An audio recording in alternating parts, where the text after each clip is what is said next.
Palestinian man has been killed and several others injured after an Israeli drone strike targeted a motorcycle west of the Jabalia refugee camp in northern Gaza, amid Israel's continued violations of a ceasefire agreed to in October.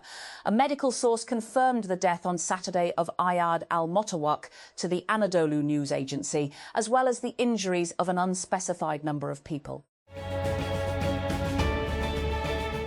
Brazilian Supreme Court Justice Alexandra de Moraes has barred the implementation of a law that could dramatically reduce the prison sentence of former President Jair Bolsonaro for involvement in a coup plot after his loss in the 2022 election.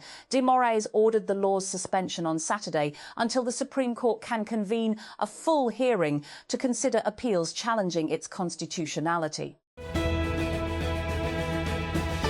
Artificial intelligence is changing the world and simultaneously inventing a whole new language to describe how it's doing it. Spend 5 minutes reading about AI and you'll run into LLMs, RAG, RLHF, and a dozen other terms that can make even very smart people in the tech world feel insecure. This glossary is our attempt to fix that. We update it regularly as the field evolves, so consider it a living document. Much like the AI systems it describes, artificial general intelligence, or AGI, is a nebulous term, but it generally refers to AI that's more capable than the average human at many, if not most, tasks. OpenAI CEO Sam Altman once described AGI as the equivalent of a median human that you could hire as a co-worker. Meanwhile, OpenAI's charter defines AGI as highly autonomous systems that outperform humans at most economically valuable work. Google DeepMind's understanding differs slightly from these two definitions. The lab views AGI as AI that's at least as capable as humans at most cognitive tasks. Confused? Not to worry, so are experts at the forefront of AI research. The World Health Organization says the hantavirus poses a low risk to public health. Arrangements are underway to repatriate passengers from a cruise ship after 3 people on board died. And a car bombing at a police post, followed by an intense firefight, has killed at least 3 officers in northwestern Pakistan, according to police and security sources. The attack took place in Banu, a district in Khyber Pakhtunkhwa province bordering Afghanistan, late on Saturday. Palestinian family in Jenin says Israeli settlers forced them to exhume and rebury their father hours after his funeral. The settlers claimed the cemetery land belonged to the nearby Sar-Nur settlement. The UN Rights Office condemned the incident as part of a wider pattern of dehumanization of Palestinians. And Parker, a well-funded startup offering corporate credit cards and banking services for e-commerce businesses, has filed for bankruptcy and is widely reported to have shut down. The startup was part of Y Combinator's Winter 2019 cohort, and its Series A was led by Valar Ventures. Australia's One Nation Party has won its first ever lower house seat in what is being seen as an important test for the right-wing populist party. With most ballots counted, One Nation candidate David Farley has won an unassailable 60% of the primary vote in Farrer, a vast regional constituency in New South Wales. Independent candidate Michelle Milthorpe is far behind. 39 people have been killed in another day of intense Israeli strikes in Lebanon, the country's health ministry said. One Israeli strike on the southern town of Saksakieh killed at least 7 people, including a child, the ministry said. Palestinian family in the occupied West Bank has been forced by Israeli settlers, reportedly under military protection, to dig up their father's grave and rebury him, which the United Nations is condemning as appalling and dehumanizing. 80-year-old Hussein Assassa died of natural causes on Friday and was buried shortly after in a cemetery in Assassa village near Jenin. Venezuela's acting president, Delcy Rodriguez, is heading to The Hague for a land dispute case with Guyana at the International Court of Justice, ICJ. The trip to the Netherlands, announced on Saturday, will be the first time she's left home since the abduction of President Nicolas Maduro by US forces in January. Iran has indicated it will take part in this summer's Football World Cup, but has demanded a series of guarantees from FIFA and the tournament's hosts amid growing tensions surrounding the team's participation. The Iranian Football Federation, FIRI, said Iran would compete at the tournament without any retreat from our beliefs, culture and convictions, while insisting the hosts must take our concerns into account. Manchester City kept their slender Premier League title hopes alive as Jeremy Doku inspired a 3-0 win against Brentford. Pep Guardiola's side struggled to prize open Brentford for almost an hour at the Etihad Stadium on Saturday. General Motors has reached a privacy-related settlement with a group of law enforcement agencies led by California Attorney General Rob Bonta. Back in 2024, the New York Times reported that automakers, including GM, were sharing information about their customers' driving behavior with insurance companies, and that some customers were concerned that their insurance rates had gone up as a result. And Washington, with repeated chants of Pakistan Zindabad echoing through the hall for nearly 3 hours.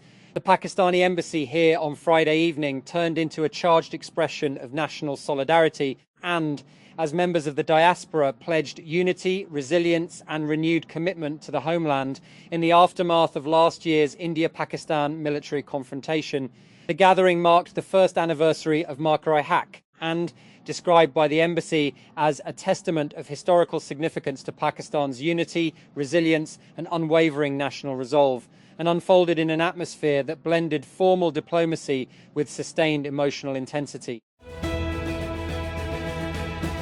Washington. Pakistan has significantly expanded its lobbying and strategic communications footprint in the United States, signing a new $1 $2 million contract with a Washington-based advisory firm as it seeks deeper engagement on defense cooperation, critical minerals and broader economic diplomacy in an increasingly competitive policy environment. According to filings submitted under the U.S. Foreign Agents Registration Act, FARA, Irvin Graves Strategy Group LLC registered on May 1 as an official foreign agent of Pakistan's embassy in Washington under a 2-year contract valued at $12, requiring payments of $50,000 per month for its services.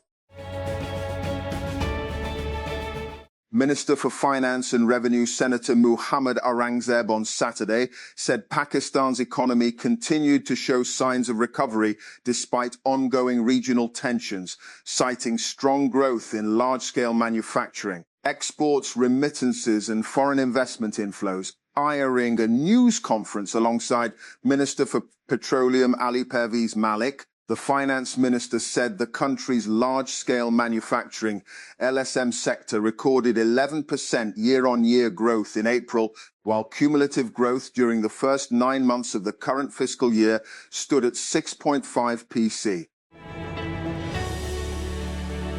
Greek authorities have rendered safe a naval drone carrying explosives after it was discovered in the Ionian Sea by fishermen. The unmanned vessel, suspected to be of Ukrainian origin, was found in a cave near Lefkada on Greece's western coast on Thursday with its engines still running. Greek bomb disposal experts removed its detonators and battery. Israeli attacks across Lebanon have killed at least 19 people despite a United States-brokered ceasefire, now in its 3rd week. In a statement on Saturday, the Lebanese Ministry of Public Health said an Israeli attack on the town of Al-Saksakieh in the southern Sidon district killed at least 7 people, including a child, and wounded 15, including 3 children. Al Jazeera's Tarek Abazouaz reports from Al-Shati refugee camp, where families search through the rubble after overnight Israeli airstrikes despite a ceasefire. Residents described the attacks as a breach of the truce, saying they lost shelter, belongings and the only places they had left to stay. The parent company of Donald Trump's social media platform, Truth Social, has reported a loss of more than $400 meters in the first quarter of 2026, driven largely by the slumping value of cryptocurrency assets. A March 31 company filing shows that Trump Media and Technology Group, TMTG, reported revenue of about $870,000 for the first 3 months of the year, with a 6% rise in net sales. The leaders of Lebanon and Syria have concluded talks in Damascus focused on joint interests as both countries pursue a rapprochement following the overthrow of longtime Syrian President Bashar al-Assad almost 18 months ago. On Saturday, Lebanese Prime Minister Nawaf Salam said significant progress had been made in the discussions with Syrian President Ahmed al-Sharaa, which covered security, transport, infrastructure and economic matters. Marka-i-Haq is a defining landmark in the nation's journey, the military said on Saturday as Pakistan marked the first anniversary of the brief war with India. In a statement released by the Inter-Services Public Relations ISPA, the military said that the brief conflict demonstrated Pakistan's measured and resolute response and exposed adversarial conspiracies, false flag narratives, and disinformation campaigns, diminishing their credibility internationally. The moment after a Frontier Airlines plane killed a person who was on a runway after jumping a perimeter fence at Denver International Airport on Friday night is captured in air traffic control audio. "We just hit somebody," the pilot tells the control tower after halting Flight 4345's takeoff. "We have an engine fire." And the Royal Navy is sending a warship to the Middle East where it could join an international mission to safeguard shipping in the Strait of Hormuz. HMS Dragon, a Type 45 destroyer, will pre-position in the region ahead of its potential role in what the Ministry of Defence, MOD, described as a strictly defensive and independent mission. Tehran, Iran, as the United States awaits Tehran's latest response to texts for an agreement being exchanged through intermediaries, Iranian authorities and state-linked media are emphasizing that they consider control over the Strait of Hormuz more important than ever. Foreign Ministry spokesperson Esmail Baghaei told reporters on Saturday that Iran was still reviewing Washington's proposal. Qatar has sent a large shipment of liquefied natural gas, LNG, through the Iran-controlled Strait of Hormuz, which is now headed towards Pakistan. According to a Bloomberg reporter, shipping data shows the LNG tanker Al-Karaitiyat is currently navigating toward Pakistan, becoming the first serious attempt to export Qatari LNG through Hormuz since the US war started in late February. And the Sindh government has announced advance payment of salaries, allowances and pensions for Muslim government employees and pensioners ahead of Eid al-Adha. According to a notification issued by the Sindh Finance Department, full pay, allowances and pensions for May 2026 will be released on May 20 instead of June 1. Prime Minister Shehbaz Sharif said on Saturday that Pakistan can neither be intimidated nor subdued by any aggressor as the nation marks the first anniversary of Marka-i-Haq, last year's confrontation with India, beginning with the April 22 Pahalgam attack and the subsequent military conflict, which resulted in a resounding victory for Pakistan until the ceasefire on May 10 is now referred to by the state as Marka-i-Haq, Battle of Truth. Islamabad. The PTI has demanded the formation of an independent judicial commission to conduct a transparent, impartial and credible probe into the events of May 9 to bring the suspects to justice. The party has termed May 9, 2023, one of the darkest days in Pakistan's political history when former Prime Minister and PTI founder Imran Khan was arrested from the premises of the Islamabad High Court. He is currently incarcerated in Rawalpindi's Adiala jail, where he is regularly denied meetings with family members and party leaders.